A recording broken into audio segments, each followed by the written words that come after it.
বিদ্যাসাগর ইউনিভার্সিটির অন্তর্গত বিভিন্ন কলেজে যে সমস্ত ছাত্রছাত্রী থার্ড সেমিস্টারে পড়াশোনা করছো এবং তোমাদের হিস্টোরি মেজর পেপার রয়েছে, তোমাদের জন্য এই ভিডিওটি অবশ্যই ভিডিওটি শেষ পর্যন্ত দেখবে, কোনো রকমের স্কিপ করবে না, তাহলে তোমাদেরই প্রয়োজনীয় ইনফরমেশন তোমরা জানতে পারবে না। দেখো, Vidyasagar university third semester history major 4 paper, তোমাদের সিলেবাসের শিরোনামে রয়েছে social formation and cultural pattern of the medieval world. এই সিলেবাসের উপরে তোমাদের পরীক্ষার জন্য প্রস্তুতি নিতে হবে। তোমরা যদি নোট সংগ্রহ করতে চাও, নিচে দেওয়া হোয়াটসঅ্যাপ নম্বরে যোগাযোগ করতে পারো। 250 টাকা পেমেন্ট করতে হবে। শর্ট প্রশ্ন, বড় প্রশ্ন কমপ্লিট উত্তর সহ পেয়ে যাবে, এর বাইরে কিছু পড়ার প্রয়োজন হবে না। তোমরা যদি যোগাযোগ করতে চাও তাহলে নিচে দেওয়া হোয়াটসঅ্যাপ নাম্বারটি PhonePe, Google pay, Paytm number, এই নাম্বারেই তোমাদের মেসেজ করতে হবে এবং পেমেন্ট করে পেমেন্টের রিসিপ্ট কপি এই হোয়াটসঅ্যাপ নাম্বারেই পাঠাতে হবে।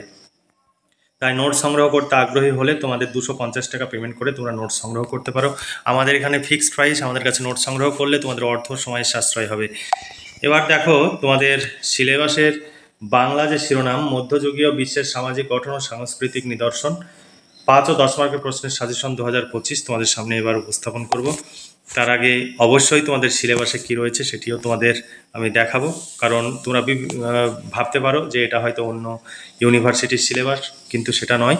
বিদ্যাসাগর ইউনিভার্সিটির থার্ড সেমিস্টারের মেজর 4 পেপারের সিলেবাস।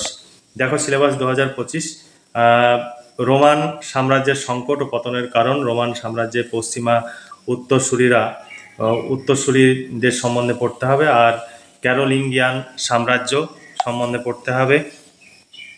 7ম থেকে 14শ শতাব্দী পর্যন্ত ইউরোপের অর্থনীতি ও সমাজ। তারপরে রয়েছে উৎপাদন, শহর, বাণিজ্যের সংগঠন, প্রযুক্তির উন্নয়ন। তারপরে পড়তে হবে সামন্ততান্ত্রিক সমাজের উৎপত্তি, মনোরিয়ালিজম। এরপরে পড়তে হবে সামন্ততন্ত্রের সংকট, মধ্যযুগীয় ইউরোপে ধর্ম ও সংস্কৃতি, ধর্মীয় সংগঠন, চার্চ এবং মঠ, সাম্রাজ্য এবং মঠের মধ্যে সংগ্রাম, ক্রুসেড। তারপরে পড়তে হবে মধ্যযুগীয় শিল্প স্থাপত্য, ক্যারোলিঙ্গিয়ান রেনেসাঁস, 2য় শতাব্দীর রেনেসাঁস, বিশ্ববিদ্যালয়ের উত্থান। তারপরে ইসলামী ভূখণ্ডে রাজনীতি, সমাজ ও অর্থনীতি। তারপরে পড়তে হবে উপজাতীয় পটভূমি, উম্মাহ, খলিফা রাষ্ট্র, সুলতানের আমলের উত্থান, ধর্মীয় বিকাশ, শরিয়াত, তারপরে মিহনা, সুফিবাদের উৎপত্তি। তারপরে রয়েছে নগরায়ন এবং বাণিজ্য। এই ছিল তোমাদের সিলেবাস। এই সিলেবাস অনুযায়ী প্রশ্নোত্তরের পিডিএফ কপি রেডি আছে। সংগ্রহ করতে চাইলে 250 টাকা পেমেন্ট করে তোমরা নোটসগুলো সংগ্রহ করতে পারো। শর্ট প্রশ্ন, বড় প্রশ্ন কমপ্লিট উত্তর সহ পেয়ে যাবে। এইগুলো পড়লে তোমরা পরীক্ষায় কমন পেয়ে যাবে।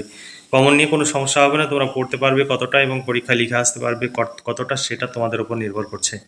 দেখো, 5 ও 10 মার্কের প্রশ্নের সাজেশন 2025, 1 নম্বর ইউনিট থেকে তোমাদের 1 নম্বর প্রশ্ন, 3য় শতাব্দীর রোম সাম্রাজ্যের সংকট বলতে কি বোঝো?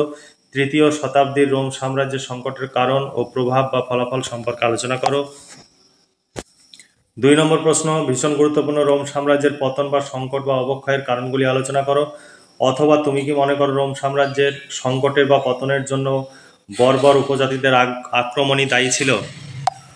তারপরে 3 নম্বর প্রশ্ন, রোম সাম্রাজ্যের উত্থান ও পতনের কাহিনী সংক্ষেপে আলোচনা করো। রোম সাম্রাজ্যের পশ্চিমা উত্তরসারি হিসাবে বাইজেন্টাইন সাম্রাজ্যের পুনর্গঠনে ডায়োক্লেসিয়ান এর অবদান আলোচনা করো।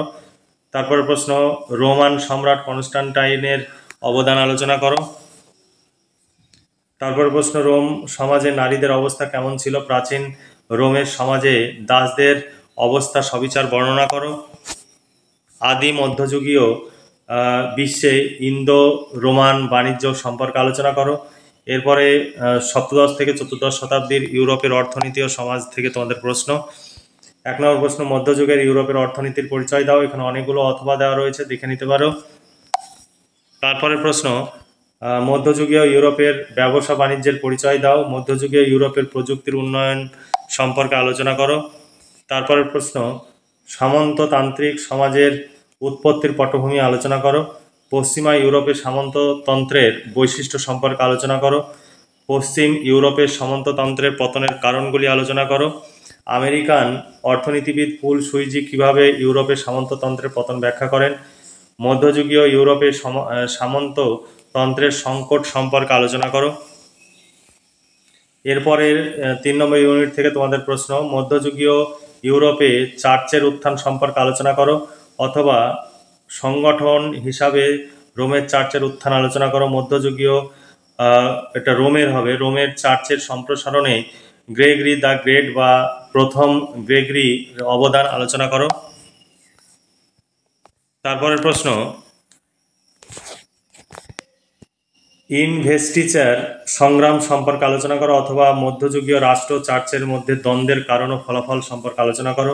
মধ্যযুগীয় সমাজ ও সংস্কৃতির বিকাশে মঠ জীবনবাদের অবদান আলোচনা করো, অথবা মধ্যযুগে ইউরোপে মঠ জীবনবাদ সম্পর্কে সংক্ষেপে আলোচনা করো। মধ্যযুগে ইউরোপে সেন্ট বেনিডিক্টরের বিধানগুলি লেখো।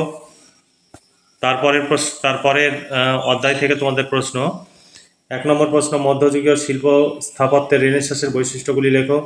ক্যারোলিঙ্গিয়ান রেনেসাঁস বলতে কি বোঝো, এর বৈশিষ্ট্যগুলি লেখো। রেনেসাঁস বলতে কি বোঝো, রেনেসাঁস বলতে কি বোঝো, এর বৈশিষ্ট্যগুলি লেখো। তারপরে রেনেসাঁস শব্দটি মধ্যযুগীয় সংস্কারের বেড়াজালে আবদ্ধ মানুষ মুক্ত ও দুঃসাহসিক চিন্তার পুনর্জন্মকে বোঝায়, ব্যাখ্যা করো। কিভাবে তুমি রেনেসাঁ মানবতাবাদের উত্থান ব্যাখ্যা করবে। তারপরের প্রশ্ন, মধ্যযুগীয় রেনেসাঁর আলোকে শিল্প স্থাপত্য কলার পরিচয় দাও। 7 নম্বর প্রশ্ন, ইতালিতে কেন প্রথম নবজাগরণ দেখা দিয়েছিল। তারপরে 4 নম্বর ইউনিট থেকে তোমাদের প্রশ্ন, প্রাক ইসলামীয় যুগকে তুমি কি আইয়ামে জাহেলিয়া বলে ব্যাখ্যা করবে বা অভিহিত করবে, অথবা ইসলামের আবির্ভাবের পূর্বে আরব দেশের সামাজিক অবস্থার পরিচয় দাও। প্রাক ইসলামী আরবের রাজনৈতিক অর্থনৈতিক অবস্থার পরিচয় দাও। 6ষ্ঠ শতকের শেষভাগে আরবদের অর্থনৈতিক সামাজিক ও রাজনৈতিক অবস্থায় ইসলামের আবির্ভাব কতটা সহায়তা করেছিল। তারপরের প্রশ্ন, ইসলামের ভৌগোলিক বিস্তৃতির ক্ষেত্রে খলিফা হজরত ওমরের কৃতিত্ব আলোচনা করো, অথবা আরবের রাজনীতিতে হজরত ওমরের অবদান আলোচনা করো। তারপর প্রশ্ন, সিফিনের যুদ্ধের তাৎপর্য কী ছিল।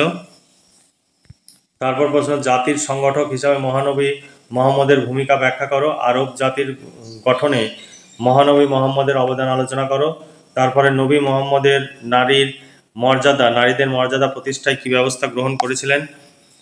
তারপরে খোলাফায়ে রাশেদিন এর প্রতিষ্ঠায় হজরত আবু বকরের ভূমিকা আলোচনা করো বা কী ছিল।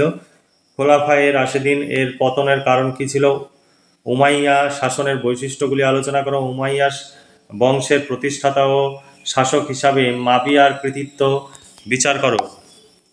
তারপরে অধ্যায় থেকে প্রশ্ন, স্বধর্ম আন্দোলন কি, এই আন্দোলনে আবু বকরের ভূমিকা আলোচনা করো। ইসলামের সুফি সংস্কৃতির বৈশিষ্ট্যগুলি লেখো, অথবা সুফিবাদ কি, ইসলামে কিভাবে সুফি মতবাদের উদ্ভব ঘটে। শরীয়ত বলতে কি বোঝো। তারপরে নগর ও বাণিজ্য থেকে তোমাদের প্রশ্ন, মধ্যযুগীয় ইউরোপে নগরের পত্তন বা নগরায়নের কারণগুলি লেখো। মধ্যযুগীয় ইউরোপের নগর সভ্যতার স্বরূপ সম্পর্কে আলোচনা করো। সভ্যতা ও সংস্কৃতির প্রসারে নগরগুলির অবদান আলোচনা করো। এই ছিল তোমাদের সাজেশন ভিত্তিক প্রশ্ন, তবে যেগুলোতে স্টার চিহ্ন দেওয়া রয়েছে সেগুলো তোমাদের জন্য সাজেশন, আর বাকি যে প্রশ্নগুলো রয়েছে সেই প্রশ্নগুলোর উত্তর তোমরা পেয়ে যাবে, তবে সেগুলো তোমরা মোটামুটিভাবে দেখে রাখবে, তেমন গুরুত্বপূর্ণ নয়, তবে যেগুলোতে স্টার দেওয়া নেই সেগুলো তোমরা দেখে রাখবে। এর মধ্যে থেকে যে পরীক্ষায় প্রশ্ন আসবে না এমন নয়, তবে যেগুলো স্টার দেওয়া রয়েছে বেশি পরিমাণে সেগুলো বেশি ইম্পর্টেন্ট, যেগুলো কম স্টার দেওয়া রয়েছে সেগুলো তুলনামূলকভাবে কম ইম্পর্টেন্ট, কিন্তু তোমরা চেষ্টা করবে সবগুলোই ভালোভাবে পড়ে রাখার। তোমরা যদি এই সাজেশন অনুযায়ী প্রশ্নোত্তরের পিডিএফ কপি সংগ্রহ করতে চাও 250 টাকা পেমেন্ট করতে হবে একটি পেপারের জন্য। তোমরা সংগ্রহ করতে চাইলে আজই নিজে দেওয়া হোয়াটসঅ্যাপ নম্বরে যোগাযোগ করো এবং নোটসগুলো সংগ্রহ করে নাও। ইতিহাস মেজরের 2টো পেপার আছে, 2টো পেপারের জন্য 500 টাকা পেমেন্ট করতে হবে। এছাড়া মাইনর পেপারেরও নোটস পেয়ে যাবে, এমডিএসসি পেপারেরও কিছু সিলেবাসের উপরে নোটস পেয়ে যাবে। যদি সংগ্রহ করতে চাও নিচে দেওয়া হোয়াটসঅ্যাপ নম্বরে যোগাযোগ করে নোটসগুলো সংগ্রহ করে নাও, তোমরা ভীষণভাবে উপকৃত হবে। তাই দেরি না করে আজই নিজে দেওয়া হোয়াটসঅ্যাপ নম্বরে যোগাযোগ করে এবং নোটসগুলো সংগ্রহ করে নাও, তোমরা লাভবান হবে। দেখো, তোমরা অনেকে প্রশ্নোত্তরের ডেমো দেখতে চাও, আমাদের এটা পুরোটাই কম্পিউটার টাইপ, এখানে হাতের লেখা বা বইয়ের ছবি তোলা কোনো পিডিএফ নয়। আমাদের কাছে নোট সংগ্রহ করলে তোমরা ভীষণভাবে উপকৃত হবে। এই নোট সংগ্রহের জন্য তোমরা দূর দূরান্তে ছোটাছুটি করো, আর আমাদের কাছে নোট সংগ্রহ করলে তোমাদের কোথাও ছোটাছুটি করার প্রয়োজন হবে না। তার জন্য অবশ্যই তোমাদের আমাদের কাছ থেকে নোট সংগ্রহ করতে হবে। এবং আমরা যদি খরচ তুলতে পারি তাহলে প্রতি সেমিস্টারে আমাদের কাছে নোটস পেয়ে যাবে।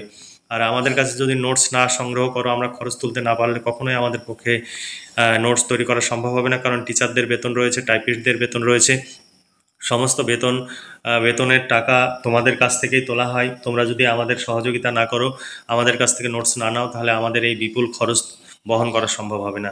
তাই অবশ্যই আমাদের কাছ থেকে নোটস সংগ্রহ করো, তোমরা নিজেরা উপকৃত হও এবং আমাদের এই কাজ চালিয়ে যাওয়ার জন্য যে প্রয়োজনীয় অর্থের যোগান সেটিও যেন আসে, সেইভাবে তোমরা সহযোগিতা করবে। আমাদের এখানে ফিক্সড প্রাইস, নোটস সংগ্রহ করতে চাইলে তবেই যোগাযোগ করবে, অন্য কোনো কারণে তোমরা যোগাযোগ করবে না। তাহলে আজকে এই পর্যন্তই, তোমরা পাশে থাকবে, সহযোগিতা করবে, তাহলে পরবর্তী সেমিস্টারে আমাদের কাছে নোটস পেয়ে যাবে। তাহলে ভালো থেকো, সুস্থ থেকো এবং খুব ভালোভাবে পড়াশোনা করে পরীক্ষার প্রস্তুতি নাও। এই শুভকামনা জানিয়ে আজকের ভিডিওটি এখানে সমাপ্তি ঘোষণা করছি।